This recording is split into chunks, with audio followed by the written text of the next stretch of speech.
The Lord said to Abraham, "There are terrible accusations against Sodom and Gomorrah, and their sin is very great." Abraham approached the Lord and asked, "Are you really going to punish the innocent with the guilty? If there are 50 innocent people in the city, won't you spare it in order to save the 50? Surely you won't kill the innocent with the guilty. That is impossible.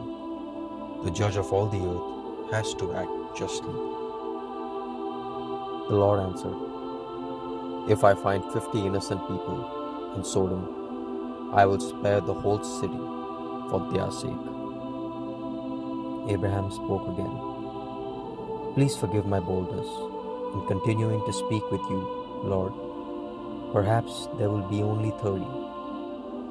The Lord answered, "I will not destroy the city if I find 30 innocent people." Abraham said, "Please don't be angry, Lord, but I must speak again. What if there are only 10? The Lord answered, "I will not destroy it if there are 10. After he had finished speaking with Abraham, the Lord went away.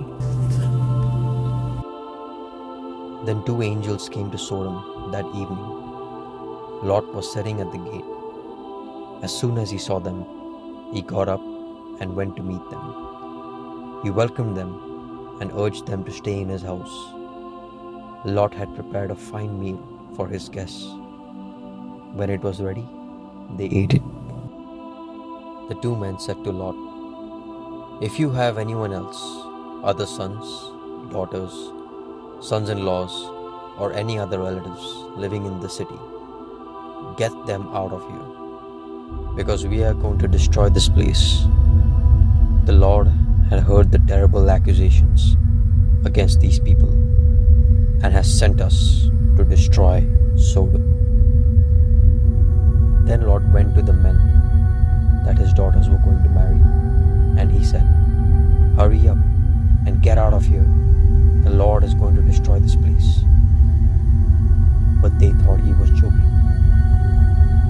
At dawn, the angels tried to make Lot hurry. "Quick," they said, "take your wife and your two daughters and get out, so that you don't lose your lives when the city is destroyed." Lot hesitated. The Lord, however, had pity on him. So the two angels took him, his wife, and his two daughters by hand and led them out of the city. Then one of the angels said, "Run for your lives, don't look back, and don't stop in the valley." The sun was rising when Lot left Sodom. Suddenly, the Lord rained burning sulfur on the cities of Sodom and Gomorrah and destroyed the whole valley, along with all the people there, and everything that grew on the land. But Lot's wife looked back and was turned into a pillar of salt. Early next morning, Abraham hurried to the place where he had stood in the presence of the Lord. He looked down at Sodom and Gomorrah and the whole valley and saw smoke rising from the land, like smoke from a huge furnace. But when God destroyed the cities of the valley where Lot was living, he kept Abraham in mind and allowed Lot to escape to safety. Abraham was now very old, and the Lord had blessed him in everything he did. Sarah lived to be 120 years old. She died in Hebron, in the land of Canaan, and Abraham mourned her death. He left the place where his wife was lying, went to the Hittites, and said, "I am a foreigner living here among you. Sell me some land so that I can bury my wife." They answered, "Sir, we look upon you as a mighty leader. Bury your wife in the best grave we have." But Abraham bowed down to the Hittites and said, "I will buy the whole field. Accept my payment, and I will bury my wife there." Then Abraham buried his wife Sarah in a cave in the land of Canaan. So the field which had belonged to the Hittites and the cave in it became the property of Abraham for a burial ground.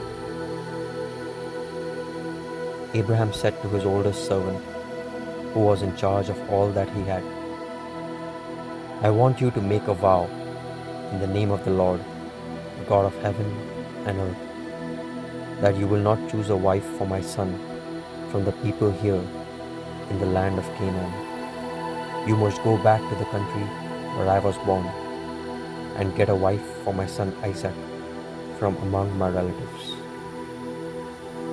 The servant who was in charge of Abraham's property took 10 of his master's camels and went to the city where Nahor had lived in northern Mesopotamia. When he arrived outside the city, it was late afternoon, the time when women came out to get water. He prayed and said, Here I am at the well, where the young women of the city will come to get water. I will say to one of them, Please lower your jar and let me have a drink. If she says, Drink, and I will also bring water for your camels, may she be the one you have chosen for your servant Isaac. Before he had finished praying, Rebekah arrived with a water jar on her shoulder. She was the daughter of Bethuel and was a very beautiful young girl. She went down to the well, filled the water, and came back. The servant ran to meet her and said, Please give me a drink of water from your jar. She said, Drink, sir, and quickly lowered her jar from her shoulder and held it while he drank.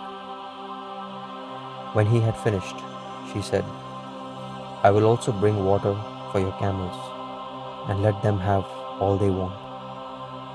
When she had finished, the man took an expensive gold ring and put it in her nose and put 2 large gold bracelets on her arms. The girl ran to her mother's house and told the whole story. Now Rebekah had a brother named Laban. Laban and Bethuel answered, Since this matter comes from the Lord, it is not for us to make a decision. Here is Rebekah, take her and go. So they let Rebekah and her old servant go with Abraham's servant and his men. And they gave Rebekah their blessings in these words, May you become the mother of millions. May your descendants conquer the cities of their enemies. When Rebekah saw Isaac, she got down from her camel and asked Abraham's servant, Who is that man walking towards us in the field? He is my master, the servant answered. So she took a scarf and covered her face.